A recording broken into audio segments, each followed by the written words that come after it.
What is up, everyone? Welcome back to another episode of Check the Kick. Sherdog.com is a website. I am the host, Devin. Got a special guest, Dayne. Thank you for coming on. How you doing, man? Feeling a little bit haggard, looking a little bit haggard, but happy to be here. Thank you for coming on. You kind of let me know what was going on a little bit before we started to record, and yeah, not fun. Were you stuck like on the side of a highway, or just like in a neighborhood, or were you just stuck at home at least? I was at home. The wife was on the road. Had some major problems with the car.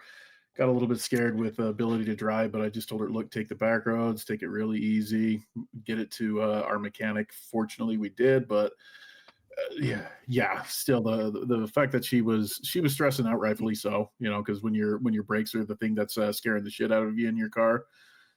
Yeah, I can understand where you're kind of edgy. Stopping in a vehicle is important. One of my buddies that I grew up with, he used to do like the roadside maintenance in Florida, like on the Florida Turnpike, and I was like, nah, I would never do that. Just people get like ran over, people that break down. He helps them fix their stuff so they can get back on the road. Dangerous job. We're going to talk about a also dangerous job. We're going to talk about the UFC. We'll run through UFC Vegas 111 real quick, and then we'll look to the future to UFC 322. We have some. I mean, before we start talking about that card, like that's probably card of the year. This coming up this weekend, like this is good stuff. The only thing that holds it back from that potentially is the fact that there wasn't a lot of high profile fights, but there's no denying that in terms of just pure action, if you went into that card and knew nothing about any of the fighters, it delivered in every way imaginable. Yeah, and I think what we've got coming up too is, if looking on paper, like what we got coming up in the future here this weekend is, I would define it as good ass fights. UFC Vegas 111 actually ended up having some good ass fights with some good ass finishes. We'll run through the card real quick. The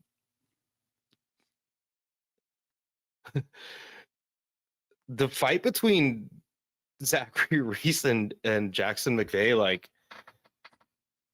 I was like in the Sherdog Slack, I was scoring and I was like, this is actually dope. McVeigh's like nasty Muay Thai up against the cage, like the elbows, the knees. Reese, you could tell like he was like getting flustered by those shots. He was just like fucking biting down and whipping body shots. McVeigh, unfortunately, loses via second round submission. Do you think they're gonna like let McVeigh have a third fight in the UFC? This was a good fight. It was a great fight up to the point where Reese realized that McVeigh can't stop a takedown. That once he got the first one, then it goes to the end of the first round, and then come the second round, he's just like, oh, screw messing around in the clinch. I'm just going to take you down and win the fight from there, which is exactly what he did. I think McVeigh will get another chance. He's still only 26. Provided they give him somebody who's willing to stand and trade with him, he's a lot of fun. And I think if he gets enough time with the MMA lab where he recently moved, I think that they've got the coaches there to be able to help him out with his takedown defense. And hopefully it sticks, because that was a lot of fun. There's enough dudes at middleweight that could easily expose someone like Jackson McVeigh. And I know someone like Chidi and Jaquani went to 170. But like, imagine those two dudes just like scrapping it out. Chidi, a guy like Chidi isn't going to shoot a takedown. So I thought it was pretty good for McVeigh. And Reese, on short notice shows up, kind of got lumped up a bit in the first round, but still hung tough and was able to get the takedowns, expose McVeigh's grappling and get that submission. I think it was it was a good look. Like, he came on short notice. He kind of got lumped up and still came back and was able to, use his full set of skills. Daniel Marcos, a guy that I've personally I'm not going to use the term fraudulent. Like, he's 18-1 and he just, defeated Miles Johns. But this is probably like his best performance by far. I've never been convinced by Marcos, but this time out, he was able to go to the wrestling and kind of just bully Miles Johns. And fighters don't listen to this show, but if they listen to this show, like, don't bring your kids to the Apex to watch you get like choked to death. What'd you think of Daniel Marcos? Marcos looked better than he has before. That's for sure. He's a little bit of a late bloomer, and I think a lot of that has to do with the fact that he got started in a big gym late because he's from South America, and I think he got to a certain point and he couldn't grow anymore. So when he was finally able to come into the UFC, he comes to the States, he gets into a big gym, and you've really been able to see him start to blossom more and more and more. His age does concern me a little bit. I think he's like 32 or something like that, which in most other divisions isn't too big of a deal, but unless you're Ioni Barcelos at bantamweight, I was about to say something, but you beat me to it, bro. Something's happening where these old dudes like Ayman Zahabi, Ioni Barcelos, like the no USADA bantamweight division, we're going to talk about that. But no, I totally agree with you, Marcos. I'm not even concerned about his age. And I think more and more as I watch the sport and I, just continue to do stuff like this, I realize like, it's not age is nothing but a number, but it depends on like how much, like when did you start in MMA? Did you like for Marcos, did you cut your teeth on the Peruvian scene where you were just like big fish, small pond? So like you were just like wrecking dudes. And then like you said, came in and got into this camp. Like he could probably do this for 5 more years. The other question is what type of training did he have before he came in here? Because like if you think back to the shoot box guys, they were killing each other in the gym before they even went into fights. And a lot of those guys in the smaller gyms tend to do that as well. I hope that's not the case because obviously I think Marcos is a lot of fun. I hope he's able to continue to blossom. But dude, he wrecked Miles Johns, and Johns has had competitive fights with his previous opponents. So yeah, he's put him to sleep bad. Yes, like it's not going to be talked about because we've got an incredible card coming up. Yeah. But like, you want to see some like. That's the shit, remember when you were a kid and you'd find that nefarious website where you'd like find that, the person get like hit by a stop sign or, something crazy like that. That's what like, rotten.com. That's exactly what I was thinking. We're on the same age, buddy. 100%. Well, yeah, these kids don't know, dude. But like, that's what it looked like. Like that was bad. Poor guy, his kids were there and shit. Like it's just, but Marcos looked great to go out there and just like dominate Johns like on the ground and just be more physical than him. That was really cool. Denise Gomes defeated Tisha Pennington. Tisha actually had routes to win this fight, but just like she didn't let her hands go. Yeah. And I wish I could say I cared more. And there was I was kind of hype on Denise Gomes, but like Tisha's never been like finished in a fight, but I feel like this was I don't know. I think they wanted Gomes to like get like a name and someone that's been around the division for a while, and it was a good fight, but kind of I'm not gonna say the worst one on the card, but maybe second or third worst one on the card. Josh Hokett.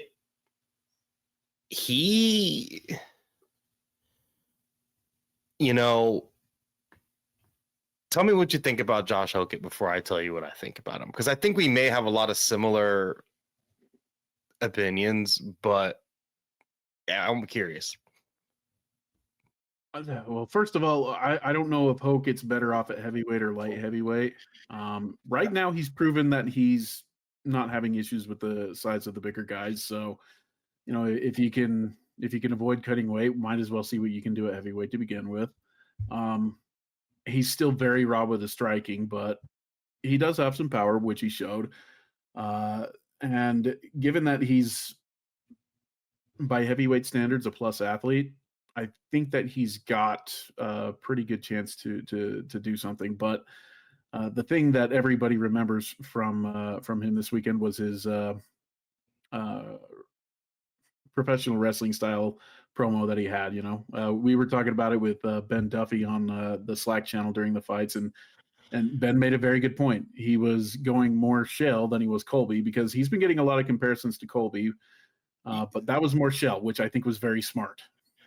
This was much. I was expecting him to do like the Colby Covington, where he was like, talking to Usman about smoke signals. Like, I'm so glad we didn't go down that route. Thank God we didn't go down that route, because like you don't need to just do the jail thing.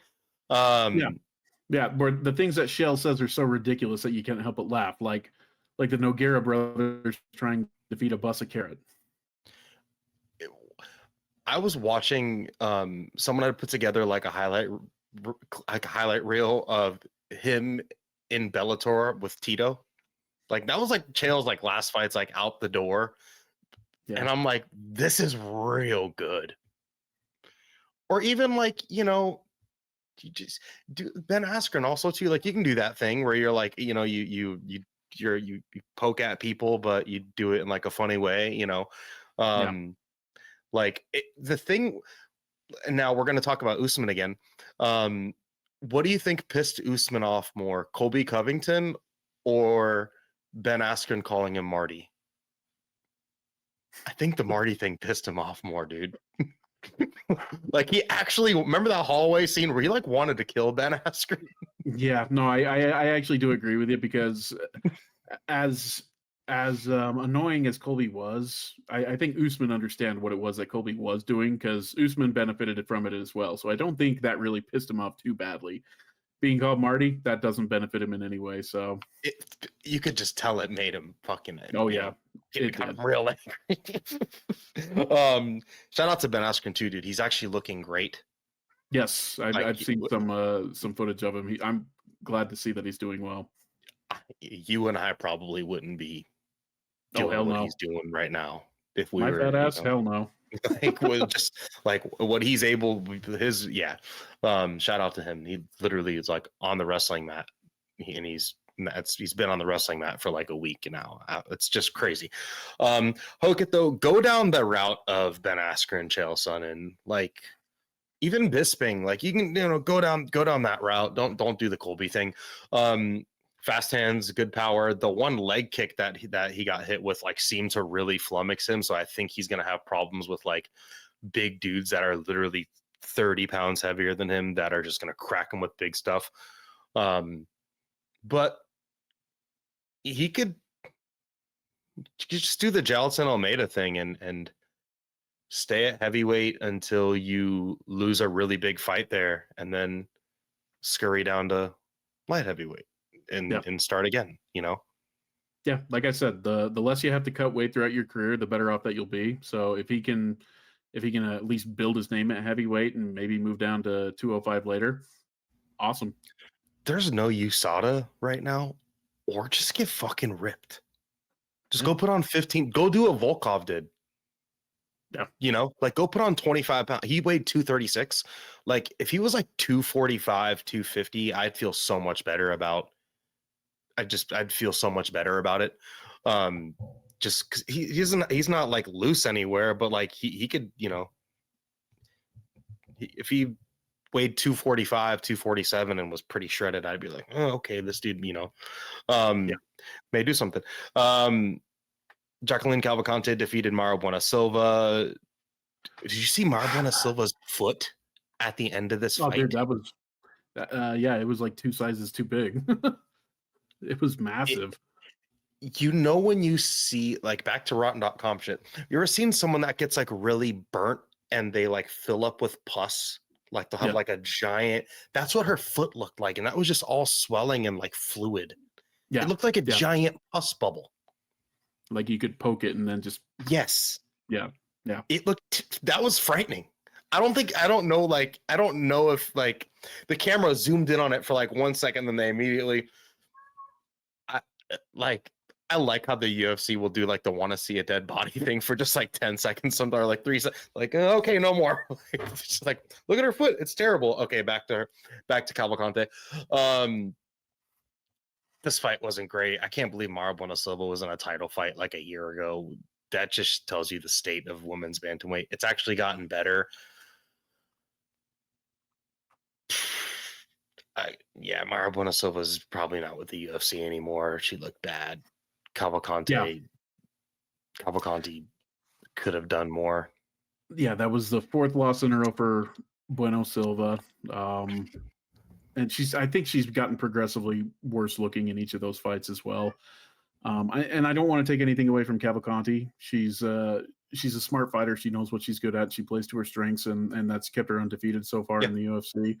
And no reason to dislike her or anything like that. I hope she continues to find success. But given that Bueno Silva was a title challenger less than 2 years ago, this doesn't tell me what I think it should tell me, given that status.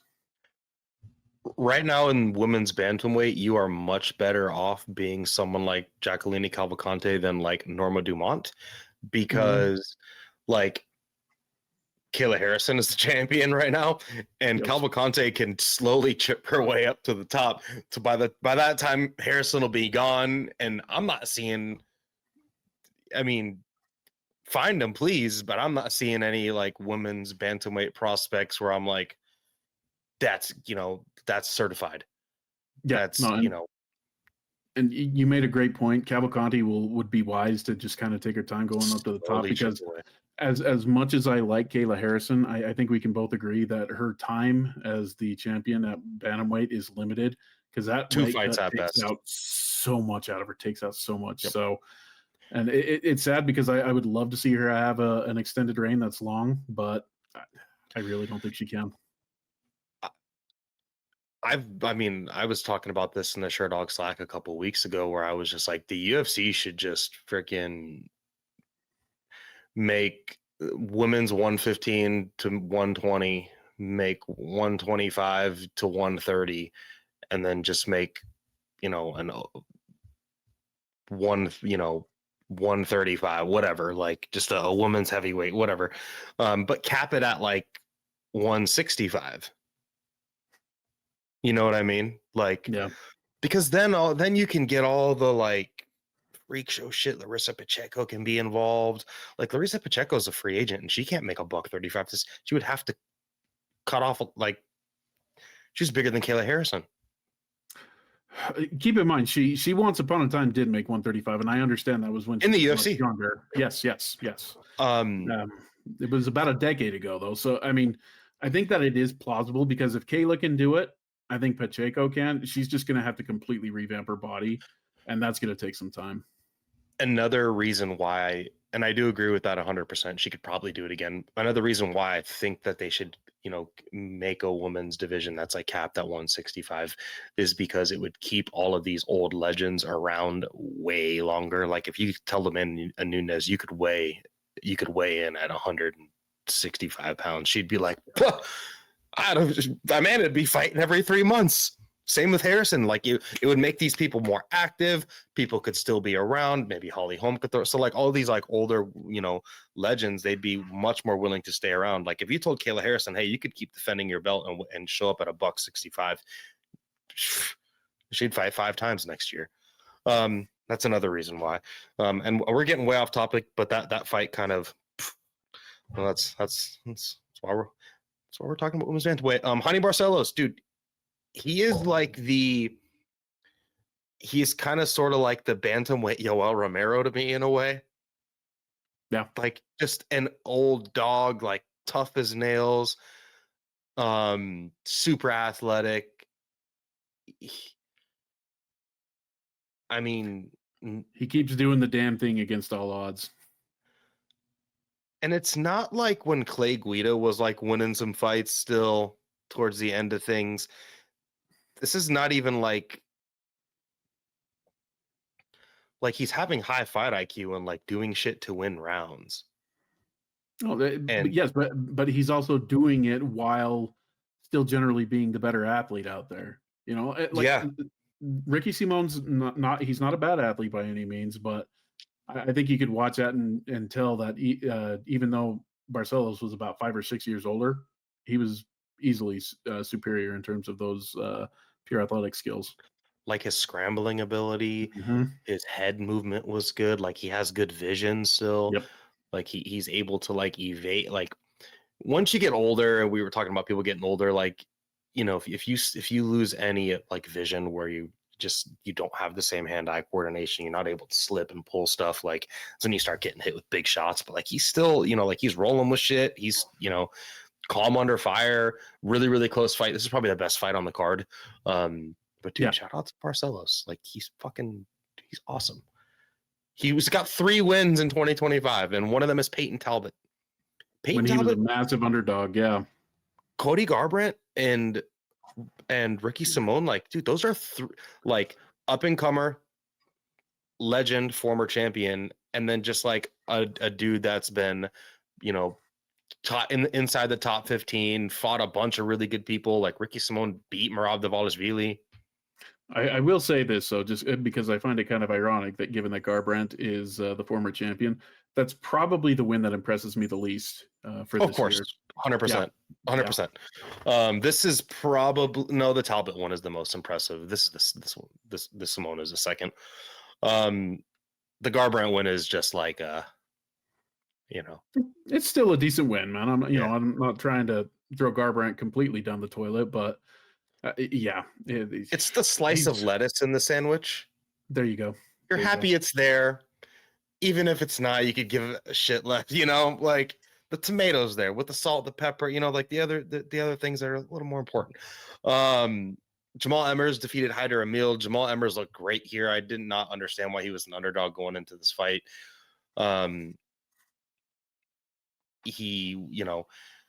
I scored the first round for him, even because I just thought, Hyder Emil came on in the last minute, but like Jamal was like pot shotting him. He looked good. His striking looked good. His wrestling looked good. He had the better cardio. He was able to. Emil is a guy that's known for like pressing forward and having crazy pressure, but like Emmers with the wrestling like caused him to just gas out. Yeah. And I don't think I think now people that fight Hyder Emil are like, oh, if I can withstand this first, storm and I just wrestle this dude, like you know as well as I do though why Emmers was the underdog. Like I'm not saying he deserved to be, but it's because he's prone to brain farts, man. You know that as well as I do. And Ben, once again reminded us during the fights that he's Bobby Green's wingman. I had made a comparison of him to Michael Johnson, just the fact that, you're waiting for him to do something stupid that's going to cost him the fight. And it's like, oh yeah, if he's King Green, if he's his wingman, then he's prone to the same type of, he's prone to that same type of snafus. And he didn't do it this time. And, credit to him. He looked great. I hope he can get a nice little run going before he ages out, because he's no youngster himself. Those dudes are well-schooled. Like Bobby Green, they're like well-schooled martial artists. Like they've really got their shit buttoned up. And this was a fight where Emmers just fought a very buttoned up, perfect performance. Christian Leroy Duncan killed Marco Tulio with that spinning back fit. Like this was another one of those, like, back to Rotten.com. Like this was like a Rotten.com finish. This card was actually kind of low-key violent. Christian Leroy Duncan, like, the finishing sequence of this fight looks good, but I just can't get over like the spinning shit still. And like, I don't know. I think this is just gonna be him, like, just a whirling dervish of a like big Beyblade dude that is gonna like ice 2 people and then either lose a decision or maybe end up getting iced himself and beat 2 people. And then I think that's what we're going to get with him, but he shouldn't be fighting in the Apex. Like a dude that fights like him, he should just always be like somewhere, in the O2 arena or some shit in London, just on shove him on the prelims. So here's my hope with what's up with CLD. My hope is that he knows that if he wants to get attention, he's got to get a highlight reel knockout, and quite frequently the spinning back fist and all that fun stuff tends to do it.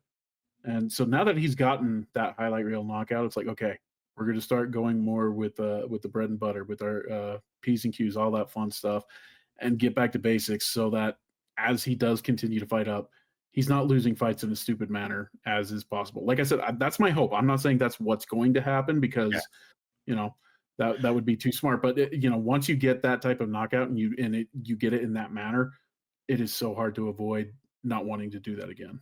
Oh, please continue to try to repeat this CLD. Like this is what we're here talking about.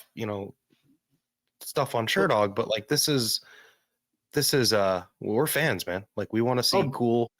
If he can do that all the time, yeah, that's great. But the thing is, it's like he's swinging for a home run every time out. Like he's got to. Sometimes you got to get just those singles and doubles, and when the time's right, that's when you go for the homer. I'm not saying completely cut it out of his diet by any means, but he went with like 5 or 6 at least before he finally connected on that one. Yeah. And it was like he got hit with the leg kick and was like also kind of getting hit with the shot and threw that like spinning shit. And I mean, it worked. It started the end of his flurry finish, and Tulio, fortunately he has Norma Dumont at home to, help him wash his wounds, heal his wounds, whatever, kiss his wounds.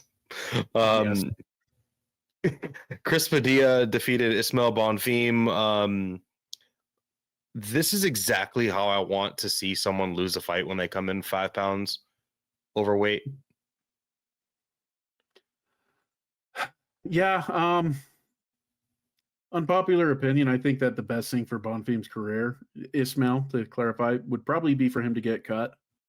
Because just be his brother's head coach. This is the second time that he's missed weight in the UFC. This is his 5th fight. That's miserable. He's not a massive lightweight. I'm not saying not at all a small lightweight, but he shouldn't be missing weight. Even if there is something wrong with him, to miss it by 5 pounds, that's ridiculous. There's something wrong with his discipline there. I would say that getting cut would be a wake-up call for him to say, hey, look, man, you're pissing your career away. And hopefully it would straighten him out. Go get a win or 2 on the regional scene, come back, because given how well his brother's doing, there's going to be incentive to bring him back pretty quick. But the guy needs a wake-up call, and he already had a couple of embarrassing losses that he was the favorite, and this one, no, dude, I got a feeling that this one's not going to do it for him. It's going to be something more drastic that's needed. I think he's just a front runner at this point too, where like he's throws big stuff, and when it's working for him, it's great, and when it's not, gosh, who's the 145-pound guy, good-looking dude, always came out to wrestle, and then he would just like fall apart in the first round. Makwan yes, Americani. Like it's the same type of Makwan Americani, like just crumble to bits. Like adversity comes, like those body shots. Padilla looked great. He really reminds me of like Cheeto, like in a way where he's just got like a real high tight guard. Things are rolling off. He's throwing elbows in tight. And like he just can be venomous, and he's unassumingly venomous. He reminds me of like a Cheeto on the rise, but Padilla looked good. I feel bad for the dude. He's like crying over his mom to help her get out of a trailer, and like they don't give him shit. Hopefully hopefully he got something.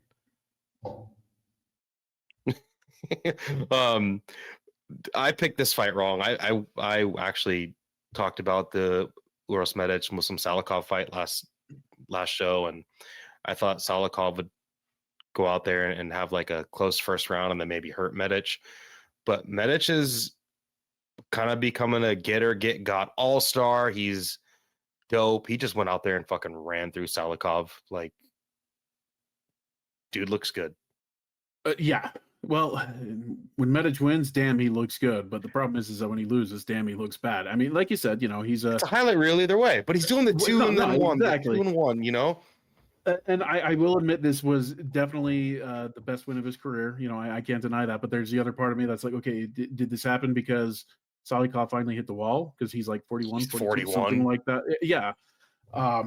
Or has Medic actually figured it out?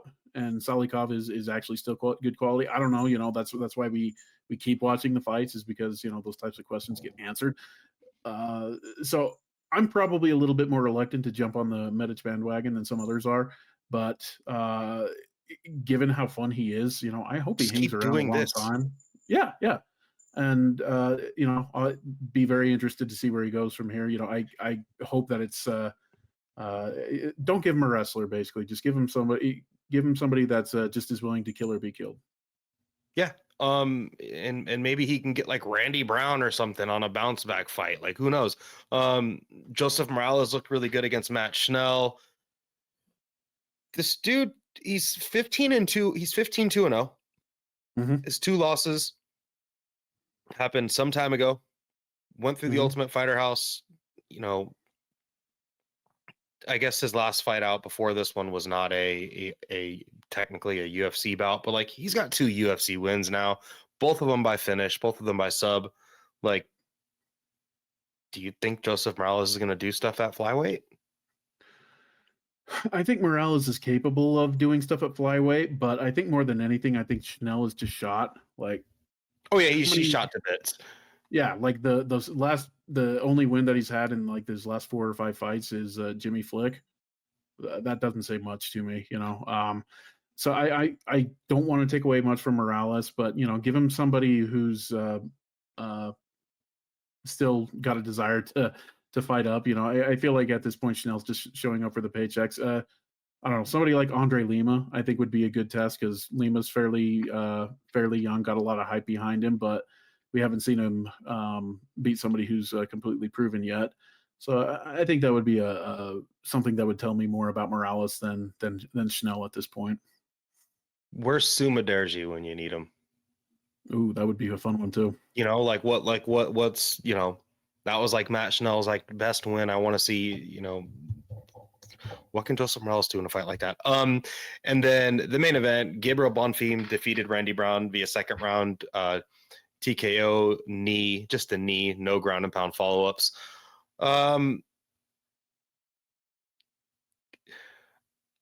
Gabriel Bonfim looked good, but Randy Brown also looked real bad.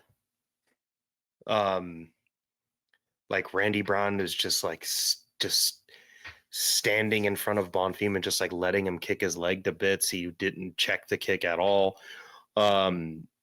If you're not gonna check the kick, like you need to do what Max Holloway does. Get on the front foot and just start doubling and tripling up your jab.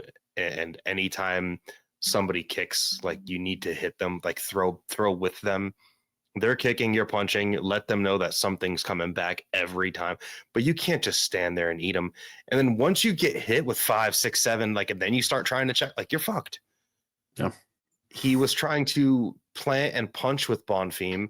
Bonfim would punch with him, and then, just crush him with the kick, circle out, crush him with the kick, circle out. And then Randy Brown got desperate. They got into a clinch exchange. He fired that knee up the middle. In the moment, it looked like a double knockdown. I was like, that's fun.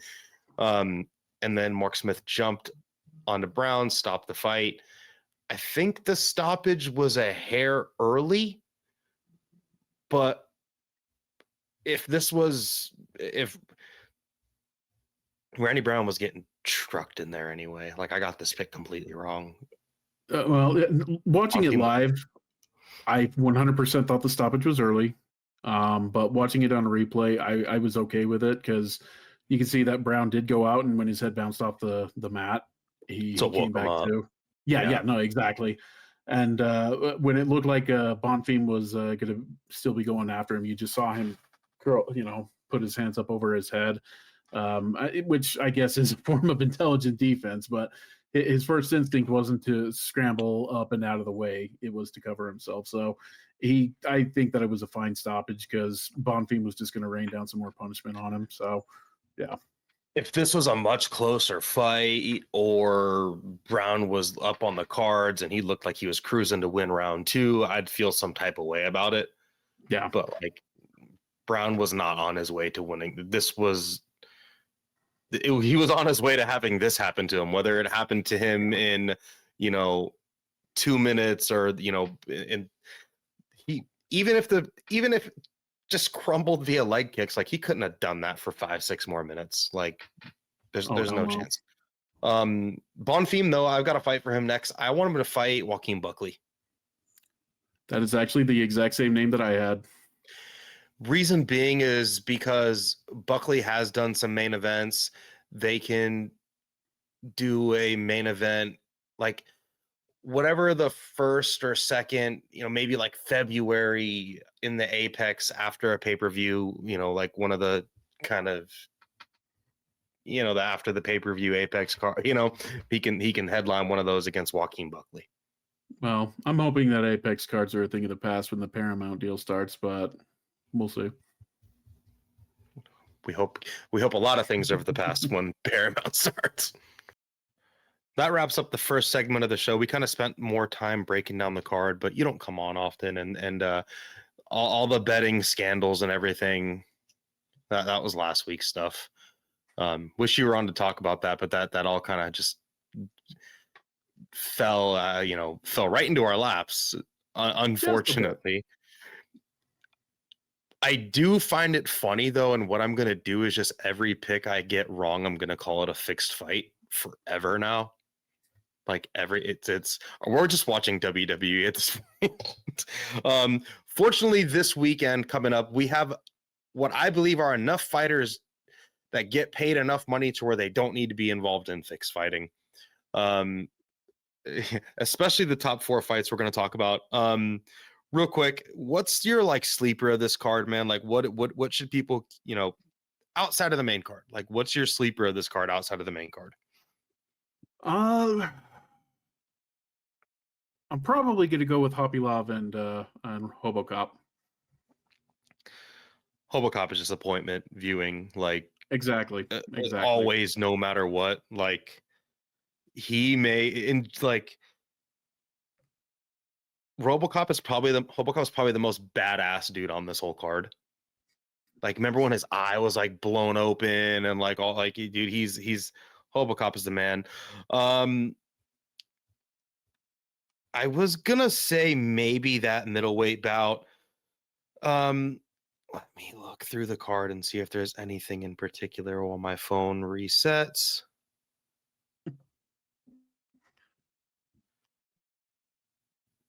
I'm excited to see Bo Nickel and Rodolfo Vieira. That's one we're not going to talk about. I think Rodolfo Vieira might beat Bo Nickel. That's all I'm going to say. I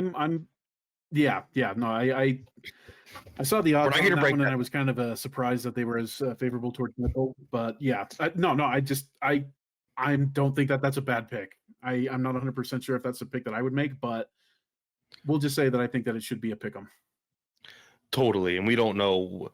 I know this is the last thing I'm going to say about that fight. I know one of those two dudes for sure takes his career in MMA 100% seriously, and I can't say the same about the other. I don't know. Yeah. Yep. We're going to talk about 4 fights, the top 4 fights on this card. This whole card is really, really good. I think it's probably like the pay-per-view of the year. I hope we don't.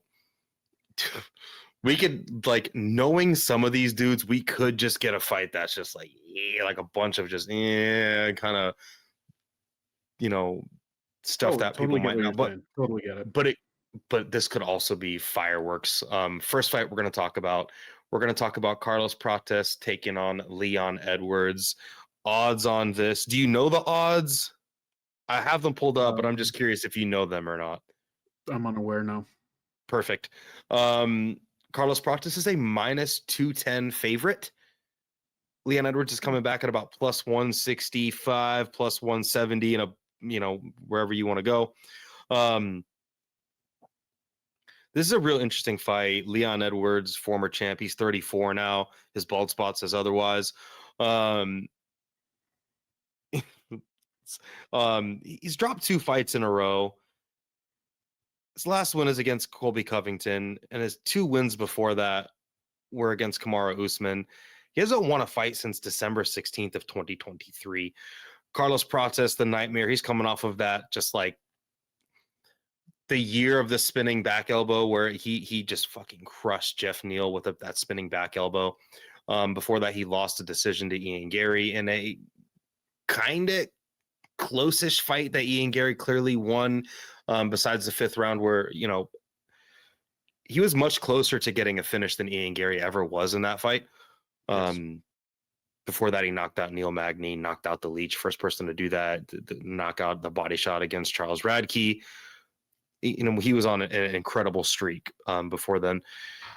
And so was Leon Edwards, quite frankly. This is finally like a much more favorable matchup for Leon Edwards, even though I don't think he wins or is guaranteed to win this. But like, this is definitely not Sean Brady or Bilal Muhammad, someone that's coming out there to wrestle. He is, I mean, in this fight, Leon Edwards could potentially be the one to go to the grappling. In the second fight with Kamaru Usman, he, out wrestled Usman and like took his back, and that was like the prime Usman where he got the head. People remember the head kick, but the first round of that fight, he was like able to get Usman down and take his back and have control. Like, he could totally do something like that to Prates. I'm gonna pick Prates in this fight because I think if Prates makes this look like the fight against the Leech, where one thing we know about Leon Edwards is he's so willing to take the back foot. He does the same similar like Edson Barbosa, like stutter step if you're just like sticking him with pressure. I think Leon Edwards could totally go to the grappling here, but I'm in a 3-round fight. I think Prates just is the bigger and more dangerous striker, even though, Leon Edwards is very good in the clinch himself. He's got good Muay Thai. He's got good kicks. He's got decent boxing, but he's just so low volume. He's so willing to take the back foot.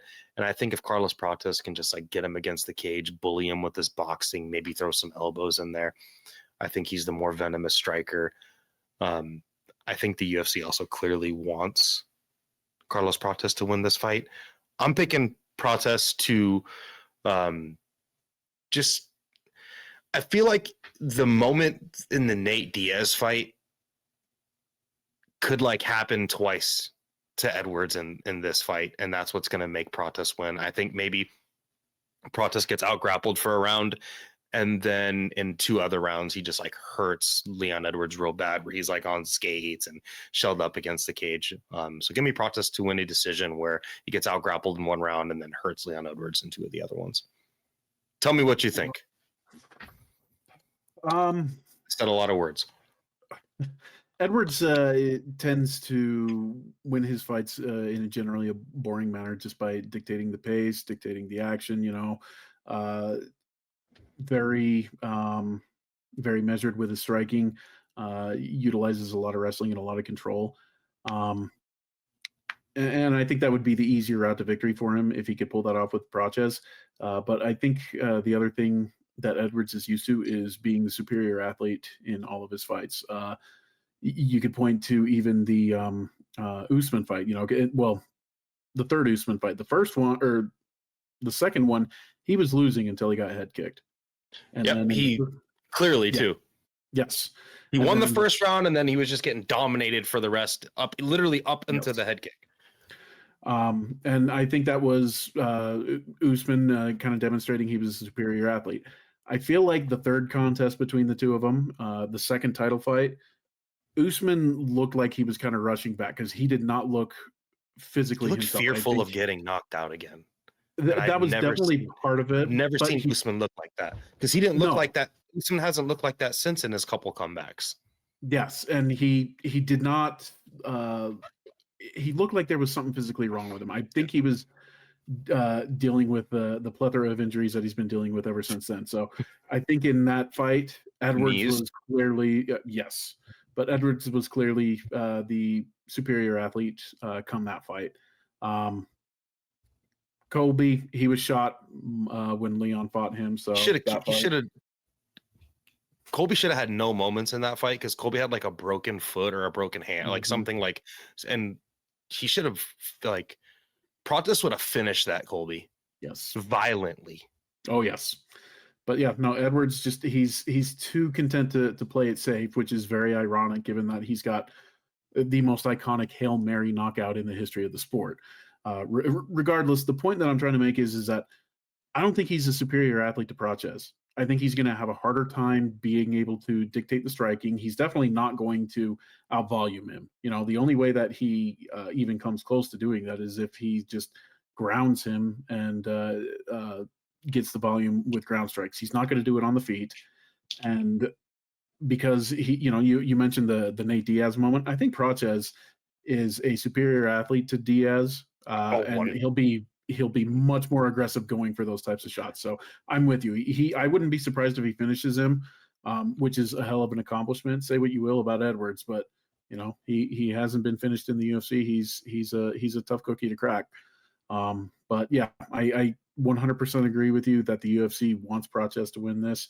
And if he ends up winning this, I guarantee you the UFC will back up a truckload of cigarettes for him to celebrate with. I do not smoke cigarettes, but I may go buy, like, back in my day. I grew up in South Florida, man. Back in my day when I was a young little jitterbug, we would ride our bikes to this corner store where the dudes there would like clearly sell us beer, and we were like clearly children. Like I was like 16, 15. I'd buy like Keystones and Black and Milds and smoke Black and Milds. So I don't want to buy a whole pack of cigarettes, but maybe if Carlos Prates wins, I'll buy a Black and Mild and smoke a Black and Mild. If he knocks out Leon Edwards, I'll smoke a Black and Mild. For old time's sake. We're on the same page. The way that Edwards is just so willing to take the back foot, and the way that Prates murks people against the cage, like look at the way he was like parrying the hand on Radke and then wham, cornered him and threw that knee. Leach against the cage. He crushed Jeff Neal in open space, but like that's because Jeff Neal was like meeting him and forcing him on the back foot. But Leon Edwards is not as dangerous as a boxer as Jeff Neal, and he just won't throw the volume. He doesn't have like a front foot game. I don't think it's something that he's capable of it, like walk forward, but I don't think I don't think that's something he wants to do. He wants to circle out, use his footwork. I don't think he's going to go out there and pressure and try to, meet Prates. Prates is going to pressure. I really think Prates' pressure is going to be what maybe even eats Leon Edwards alive. Moving on, one notch up the card. We have Sean Brady taking on Michael Morales. This fight was kind of put together on like semi-short-ish notice. What about like 4 weeks out? Something I think you're muted. Yeah. Okay, there you go. The audio was delayed. Sorry. Let me give you the odds of this fight. Sean Brady is a slight favorite, coming in at like minus 140, 150 in some places. Morales is a plus 120, plus 125 underdog. Sean Brady, 32 years old. He's the American Renzo Gracie affiliated. He was on a hell of a run until he met former champion Bilal Muhammad back in 2022. Good win over Jake Matthews, good win over Chiesa, lost to Bilal Muhammad, got knocked out. It's like getting knocked out by Bilal Muhammad's always going to be a tough look. The way he backpacked and ripped Kelvin Gastelum's arm off was awesome. Out wrestled and just outfought Gilbert Burns. And his last time out was like his showcase performance against Leon Edwards. Michael Morales, super young dude, fighting out of Entrim Gym. He's 26. His last time out, he crushed Gilbert Burns. Time before that, he crushed Neil Magny. He's also got a win over Jake Matthews. He's on a incredible streak. He's undefeated, 18-0. Sean Brady's 18-1, so very similar records here.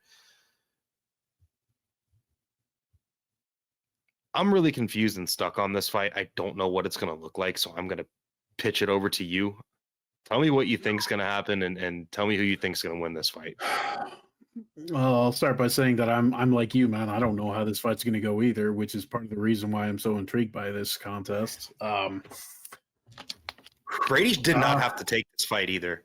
Like, no, this is Brady. This is Sean Brady being like, "Fuck you, I'm the best welterweight. I don't care what happened to me in the Bilal Muhammad fight." Yeah, no, definitely, and you hear Ben talk about the fact that in this sport you've got to stay active, because it doesn't matter how well you've done or how long of a win streak you've got. If you're sitting on the sidelines, everybody's going to pass you by.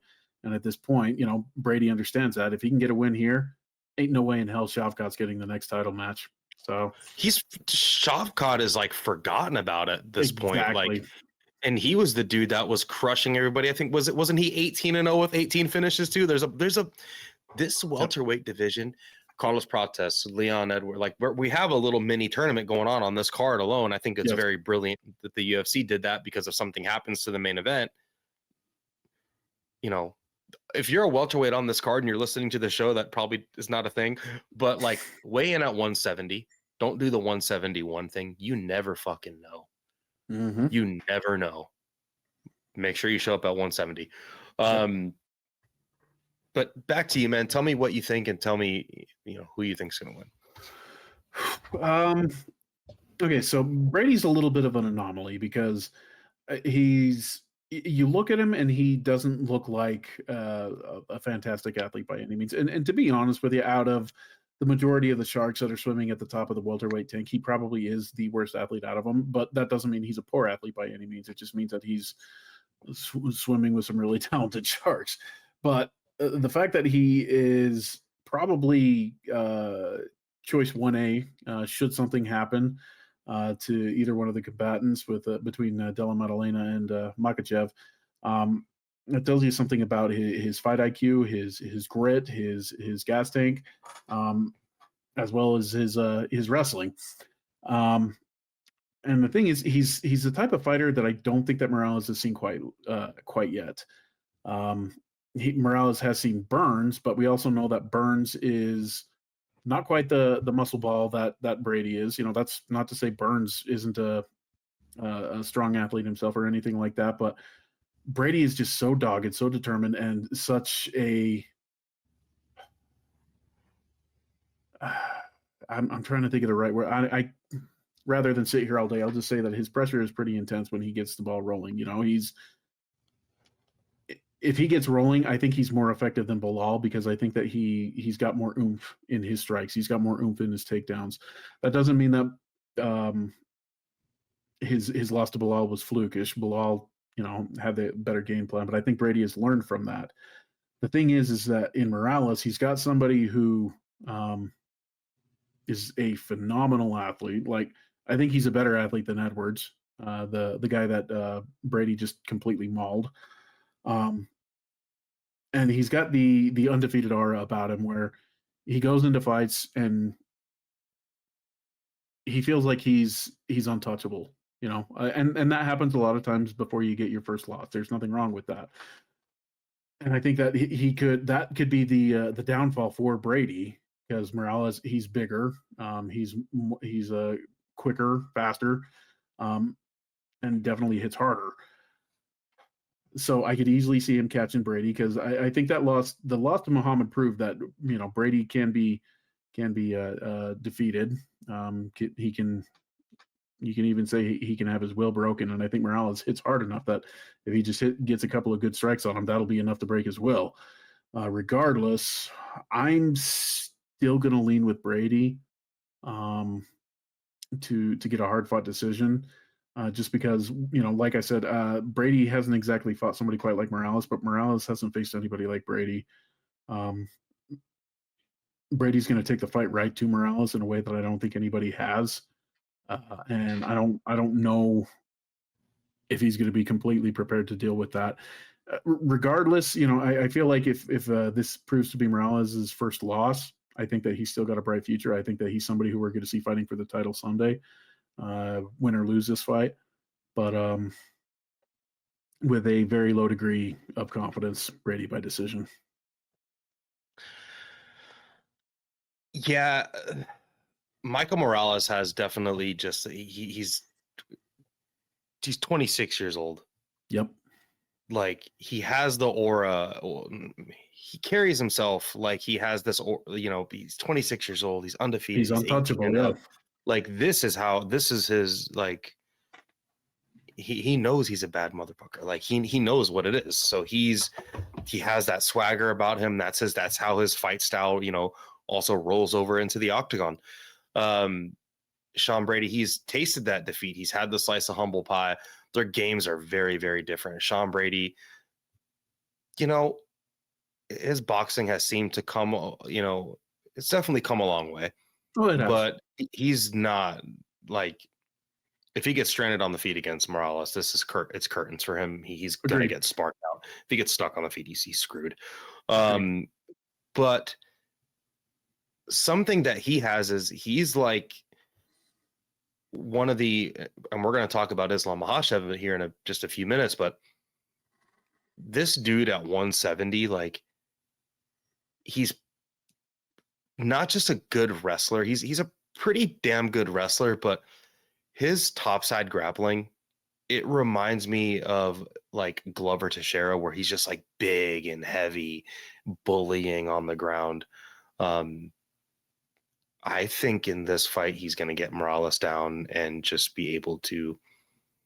Morales is huge and super athletic, but if you told me, hey, dude, pick a welterweight that has to hold Morales down, I'm picking Sean Brady. I'm picking Sean Brady every time. Like, Sean Brady is built like he could pull a car that's stuck out of the mud with his bare hands. Like, his back is like, he literally looks like he's wearing football pads. You know, like, you ever seen like a peewee football player? His pads are like a little bit too big for him. Like, that's dude. He's like, he's so big. His back is so huge. His technical grappling, his scrambling ability, like his pinning, his ability to hold his opponent to the ground, and like, you're not getting up on a hip against him. Like, that shit ain't happening. I think in this fight, Morales is going to get overzealous. He's going to come out and think he's going to come out and try to spark Sean Brady, and he totally could. We've seen Sean Brady get sparked by way less of a puncher. But Morales has not fought anyone on Sean Brady's level, especially with the grappling. Sean Brady just is going to use his striking. He's going to wait till Morales probably overthrows on something. Morales does overthrow on things, get the takedown, and I think Morales makes a mistake and gives up his back and gets choked out via rear naked choke. Moving on to what is potentially, like, you know, on the terms of best fighters on the card, like, Islam Makhachev is incredible, and so is Della Maddalena. But dude, Valentina Shevchenko versus Zhang Weili, this is like the highest level women's MMA fight that we're probably gonna see as far as combatants going against each other. Like, is this, have we seen a higher level women's, like, two higher level women go head to head? I sat there and thought about it for a second. Shevchenko and was probably the closest one. But at that time, neither one of them were who they were. Exactly, and that's exactly what I was about to say. So yeah, like, Shevchenko's definitely on the back nine, and Weili, quite frankly, is too. But like, dude, this is high level shit. Zhang Weili has vacated her women's strawweight title, and there is for her to vacate her title, knowing what's back at 115, like, Zhang Weili is still, like, every website, even like every she should still be ranked the number one, you know, at women's 115 as well, even if she's not holding the belt. Like, is Mackenzie Dern better than Zhang Weili at 115? Absolutely not. So she's vacated her belt and she's coming up to fight Shevchenko. Shevchenko, the queen of women's 125, you know, a little bit of, she fumbled the ball a little bit, but she got the ball back, and, you know, she's back to scoring touchdowns. Odds of this fight, if my screen wants to unlock,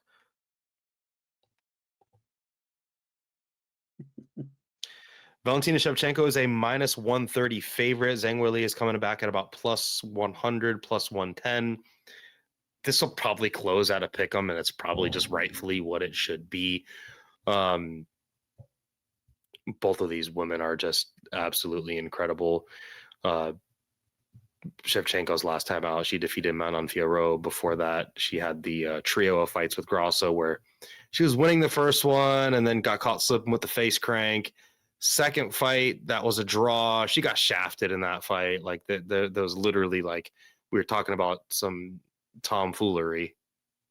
That's tomfoolery, dude. And then the last time, her last fight with Grasso, she made things right and just completely dominated her. Tyler Santos, the win against Lauren Murphy, Jessica Andrade with the mounted crucifix, Jennifer Maia, Chikagian, like that. Yeah. Her highlight, Valentina Shevchenko's highlight reel should just be her kicking Jessica Ai in the head from like all different angles, mixed in with her doing like the 3-gun shooting competitions that she does with like the handgun, the rifle, and the shotgun, where she's just like fucking doing John Wick stuff. Like that should just be Valentina's, highlights. She's just like just an interesting human.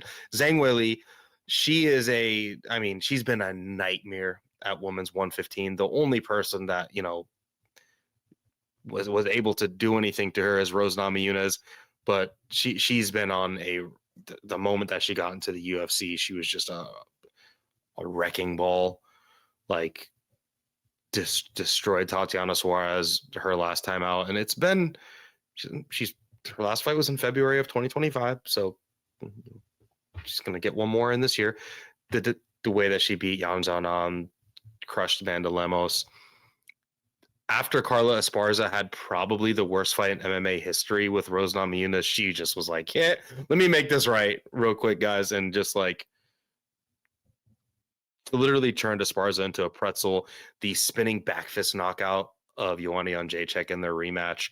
Her first fight with Joanna was like still probably to this day the best women's MMA fight ever. Agreed. Like back to Rotten.com shit. Joanna Jędrzejczyk's face after that fight. Like, yeah, she looked like she lost the headbutting contest against Rihanna. No, I'm kidding.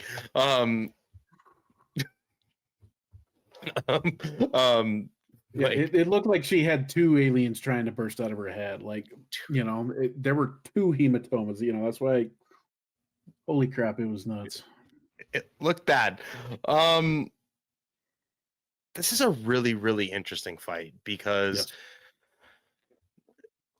you start looking at Shevchenko's record and it's like, I think she's definitely slowed down a little bit, but I also think the division has literally just gotten better. Like Manon Fiorot is definitely way better than Caitlin Chikagi and Sermonara, like way better. Of course, Valentina Shevchenko is going to kick Jessica Ai's head off. And like, of course she didn't do that to like Tyler. Like the division just got better. Sorry, I've got the heat on. I'm getting dry in here. Zhang Weili, she's a girl that is she's going to be small at 125, but size isn't like, she's like an Andrade 2.0 when it comes to like strength and athleticism and just like hand speed, power. Like she hits just as hard as Andrade probably. Just a physical fucking specimen. Like she's picking up Francis Ngannou. Like I don't even think I could pick up Francis Ngannou. Like it's picking up Francis, like literally getting on a high crotch single and like lifting Francis off the ground. In this fight, I think that Shevchenko probably has the footwork edge, the edge at range, like with her kicks. I think Shevchenko's a much better kicker. I think in the pocket, Weili may end up being more dangerous, but I think Valentina is tight enough there to where she could at least hang in the pocket with Weili. But I think Shevchenko just follows like the Rose Namajunas 2 fight and just like just wins the wrestling. I think Shevchenko's so defensively sound on the feet. I think at range, she's going to use her footwork. She's going to try to catch Zhang Weili closing distance with kicks. And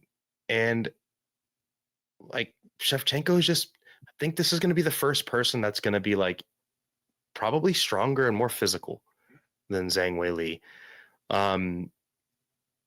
Weili could have moments like we saw Alexa Grasso buzz and drop Shevchenko like that surprise shot on the break. But Shevchenko is just such a nip tuck fighter that makes so little mistakes.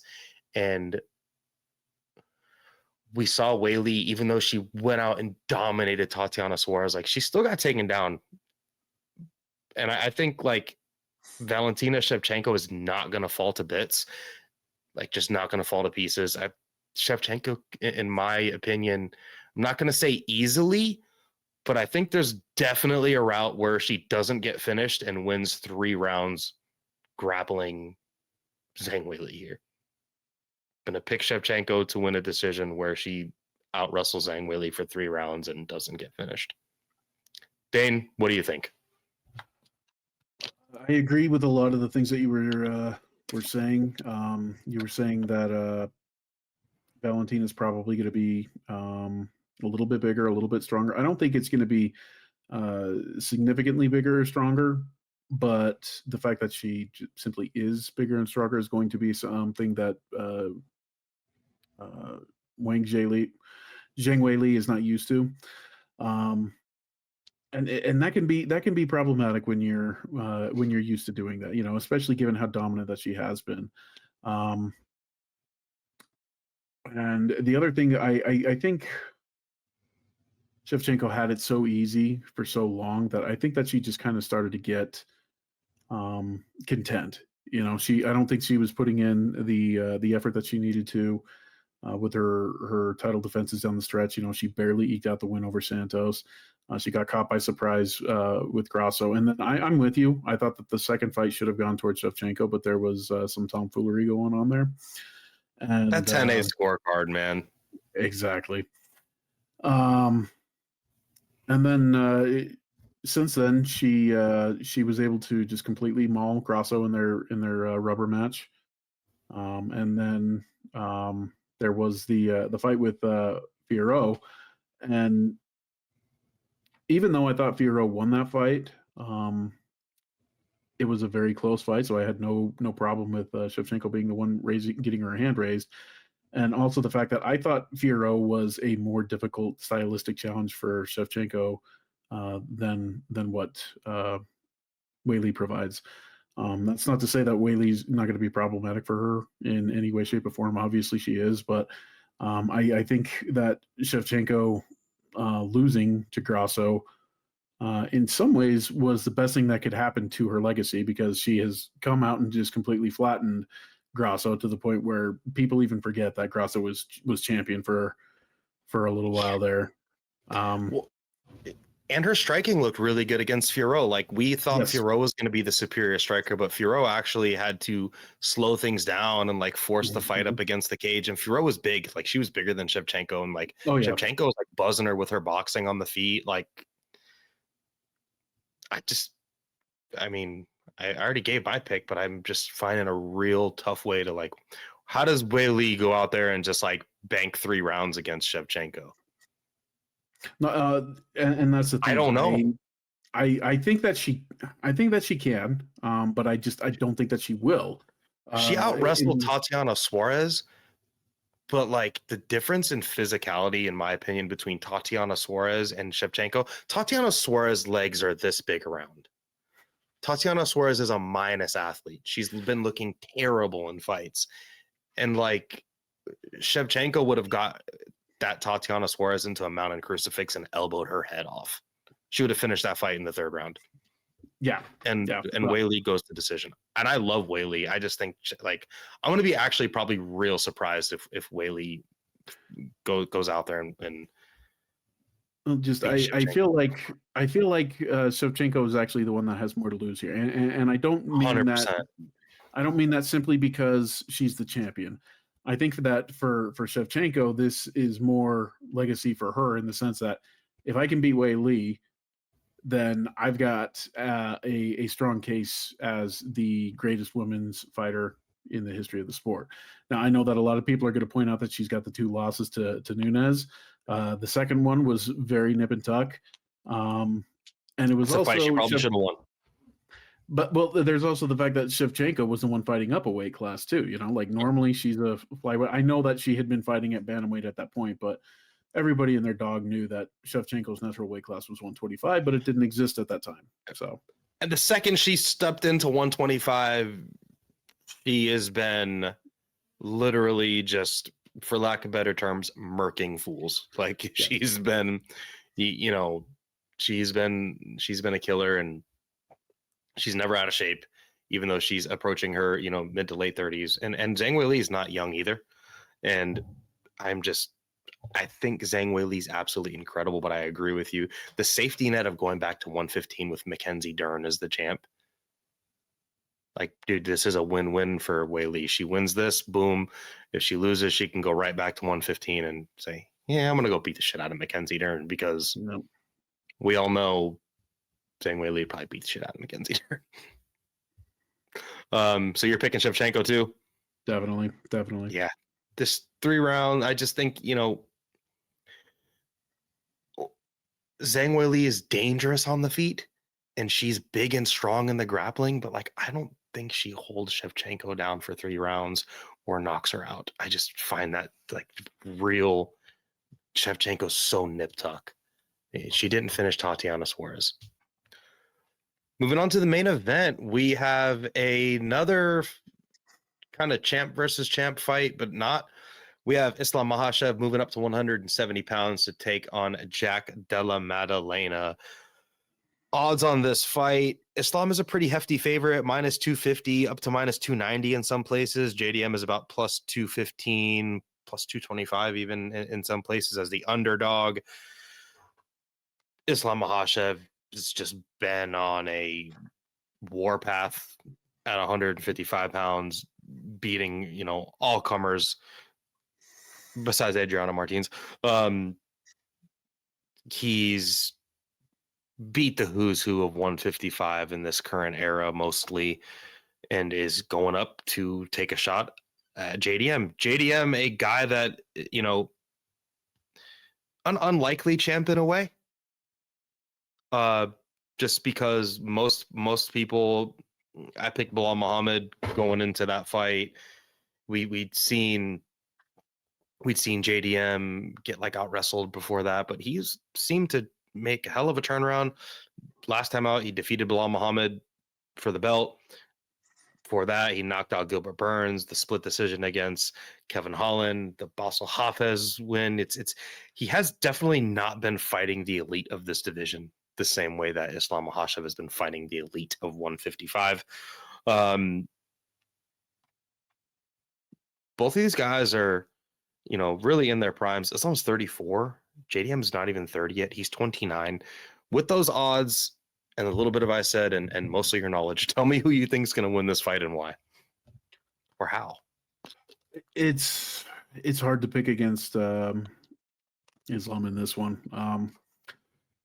He's I'm not going to say he's the most dominant champ that lightweight has seen. I feel like that was Habib. Part of that is due to Islam having issues with Volkanovski in that first fight. Don't get me wrong, fantastic fight. I love going back and watching that one. You could say he's the most skillful 155-pound champ. I would not argue with you if that's what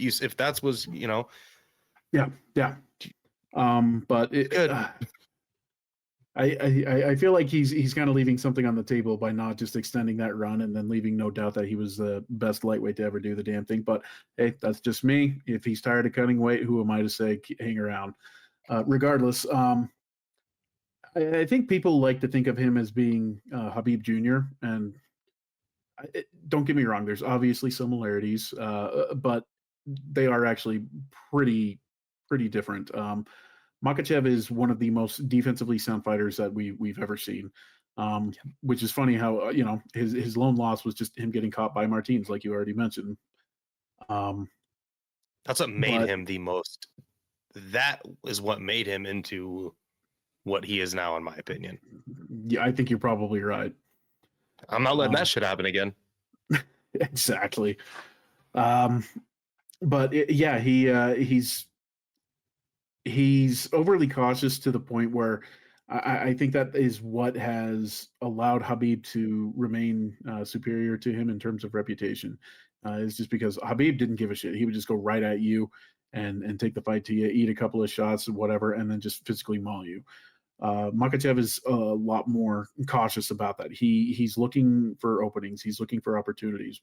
Thing is, once he finds them, he jumps on them like a dog. I will give him that, but he's not the offensive machine that Habib was. He wasn't just ultimately destructive in the same way. Not to say that he doesn't get finishes. Obviously, he does, but that's always been the thing that's held him back in terms of his reputation. Do I think that that's going to matter against Della Maddalena? No, I don't. Don't get me wrong. I feel like Della Maddalena is getting a lot of disrespect, and there's a part of me that wants to see him get the knockout over Makhachev just because that type of shit is so damn funny to me, especially, MMA is a funny sport in a way, yeah. Or is it all fixed fights, Dane? No comment. No comment. Are we watching WWE? You know what? If we get a table and some chairs in there, maybe I'll. No, let's make it a ladder match. How about that? Come on, man. The Mayra Bueno Silva fight this past weekend would have been way more entertaining if someone just hooked a random object into the cage and they were forced to, use it. Yeah, absolutely true. But no, outside of just catching Makhachev, I don't think Della Maddalena has a chance. He struggled with the wrestling of Basil Hafez. I understand that was several years ago, and I understand that he has definitely made some improvements since then. Excuse me. But seeing somebody like Hafez do that to him, and Makhachev is going to be able to do that to him at a much higher level, with a superior gas tank, with a far superior fight intellect. I struggle to see Della Maddalena winning this one outside of just catching Makhachev. It's possible, and I do believe that the fact that he's been able to be champion for the last 6 months or so is probably going to allow us to see the best version of Della Maddalena that we've seen. But Makhachev's hungry for this. He really wants this. I think that it would be the ultimate what's the word I'm looking for? Embarrassment for him if he were to go crawling back to 155 and potentially have to face Topuria without a belt. Because there's people at this point who are claiming that he's dodging Topuria. I'm not going there. If he were to get knocked out by a JDM, I'd be pretty concerned for him if he has to go back to 155 and fight Topuria. So here's the difference, man. We talked about Weili having a safety net of Mackenzie Dern being the champion at 155. So he is JDM or Topuria. Like, this is pretty tough for him either way. Like, it's like he's running from Topuria into JDM's arms is still pretty sketchy. Like that can still end up sketchy. I get that. Yeah, I get that. Like I said, I think we're going to see the best version of Della Maddalena. This is the biggest stage, and when he's got a big stage, he has not been shirking away from it. But the same could be said for Makhachev. I think that he learned a hard lesson because I don't think that he took Volkanovski as seriously as he should have the first time around. Which is why that fight was as close as it was. I think that he's ultra focused on this one just because, motivation plays a large part of it. And if he loses this fight, oh boy, does he have egg on his face. And oh boy, did he ever spoil the potential for the biggest payday of his career if he would have just taken the fight with Topuria. But this was the path he chose, and he knows that he's got to cash in on this. So I think Makhachev's going to get this done. We'll say 3rd round submission. I like it. This is an interesting fight because I don't know how to take the Bilal fight. Like, I think also too, people just think JDM went out there and just like trucked Bilal, but like Bilal had a lot of moments where he was like in JDM's face, landing decent boxing. Like JDM was just a superior boxer with better footwork. Yeah. JDM does a lot of like down blocking where he'd like throw the jab and get himself really low. He kept his hands really low against Bilal Muhammad and really like relied on his, you know, head movement. And the second that Bilal got in on those takedowns, he was immediately getting the underhooks. JDM is big for this division. He has really, really good boxing, really good at like throwing shifting combinations. He can rip to the body and then, you know, switch stance and then come finish up top, like the way he knocked out Randy Brown. He is very good at scrambling, but he has poor takedown defense, even against Bilal Muhammad. Like Bilal Muhammad is a good shot wrestler where he'll, you know, he can chain wrestling together pretty damn well, but I think Islam is definitely has better takedowns in open space and even up against the cage. Like he'll, you know, get into a clinch with his opponent. They'll start trading knees and then he'll hit that trip. I do think having Craig Jones in the corner for Jack Della Maddalena and already doing 2 camps for 1.5 camps for Islam is going to be helpful for JDM. But dude, have you seen Islam? He's fucking huge right now. Have you been seeing the clips? Like, and also too, another reason why I'm a little bit leaning Islam Makhachev is because there was a picture that was released of him. He was in a tackle shop buying like some fishing rods and stuff to go fishing this week. And if anyone knows anything about me, it's not like your tag isn't Dev Goes Fishing whatsoever. So I was literally fishing today. Caught some largemouth bass and some brown trout. But in this fight, I think JDM is just, he is good. He definitely absorbs more shots per minute than Islam does. Islam has an incredible striking differential where like he just doesn't get hit with a lot of stuff outside of the Adriano Martins. Like he's fought violent strikers like Charles Oliveira and completely outstruck him, hit him with that check hook. Islam is a good southpaw with good kicks, decent boxing. He outboxed Poirier. Like, yeah, Poirier was in the back 9 and Poirier had a war with Holloway after. Well, he hurt Holloway once, but kind of got beat up in the Holloway fight. But still, like he and the way he was able to get that takedown where he like got the low ankle and just like flip Poirier around and in a scramble. I think what happens in this fight is I think JDM is going to have some success on the feet. But I think once Islam gets some grappling done and forces JDM to scramble, JDM is a very scramble heavy guy. He does not have good takedown defense, but he has good scrambles. He has like good butterfly hooks and he'll get on a hip. And, you know, we've seen him reverse position in multiple fights. What really sticks with me is JDM's fight with Ramazan Emeev, where he almost got hit with an anaconda. Islam Makhachev is the type of dude where like in a scramble, something that Khabib does not have or did not have is like, and it's really interesting when you know that they grew up training against each other and literally, I mean, how many fights have those dudes been in against each other? My God, where Khabib is just like the brute force punishing dude. And then Islam Makhachev is much more of like, he's a much more surgical fighter than Khabib. Like he does not have that brute force where he can like just go run someone down, mug him against the cage with the ground and pound. Like he doesn't have the same pinning and strength and ground and pound that Khabib did at 155, but he looks fucking huge. He himself has good ground and pound. Khabib also had very, very slick submissions. Like look what he did to Gaethje. Like Khabib just incredible all around. But I think if you make a mistake in the scrambles against like in Khabib's fight with Dustin Poirier, where like Poirier had that guillotine in, like I guarantee Islam's guillotined Khabib several times in training because Khabib is just ruthless and, you know, I don't want to say reckless, but like if you give Islam Makhachev like a front headlock position in a scramble, he's going to squeeze your head off.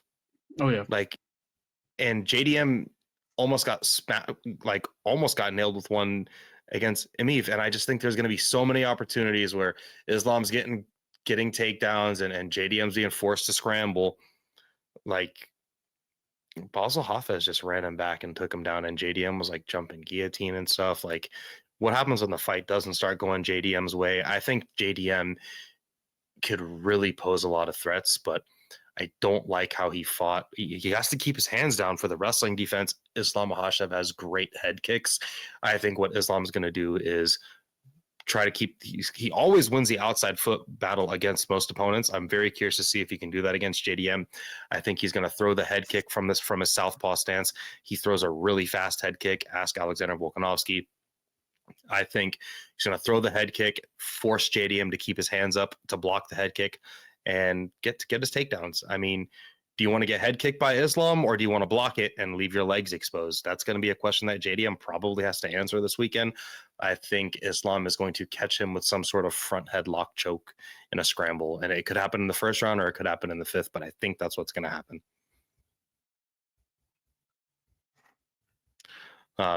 Dude, this is going to be a good card.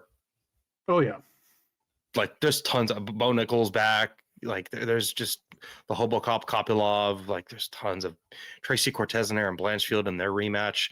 You know, Santani and Dariush, man. Oh God.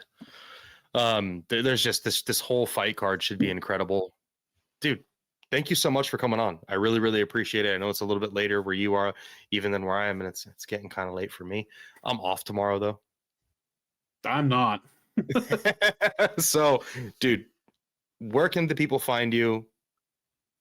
I'm on X, formerly known as Twitter. The Dayne Fox is the handle. I need to up my my visibility on there, but that's where you'll find me. Cool. Thank you guys so much for tuning in. This is my handle. Hit me up here. Enjoy the fights.